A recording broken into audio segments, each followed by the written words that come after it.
সাহেব এবং স্যার যারা আছেন আর কি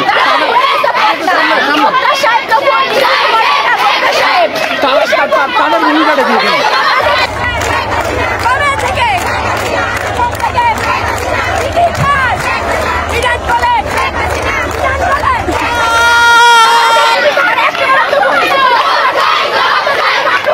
আমরা কি তাদের অফিসে যোগাযোগ করছি?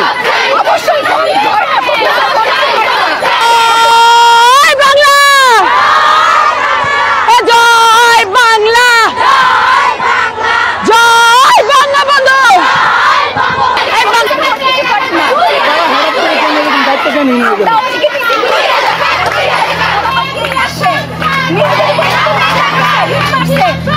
বাংলাদেশ ছাত্রলীগ নেতা আমাদের শেখ মুজিব, ইডেন কলেজ ছাত্রলীগ।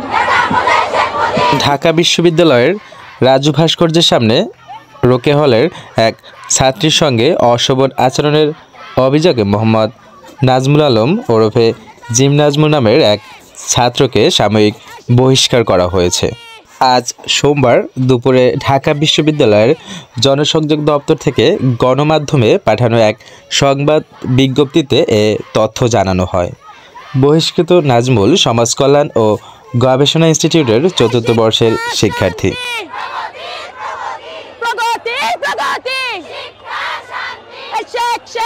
অভিযোগকারী ছাত্রী বলেছেন, জন্মদিন উপলক্ষে ছবি তোলার জন্য দিবাগত রাতে তিনি ডাবের টিএসসি এলাকায় গিয়েছিলেন।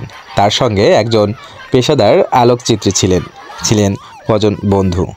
রাজু ভাস্কর্যের সামনে ছবি তোলার এক পর্যায়ে তাকে হেনস্থা মারধর করেন ছাত্রলীগের কর্মী মোহাম্মদ নাজমুল হোসেন।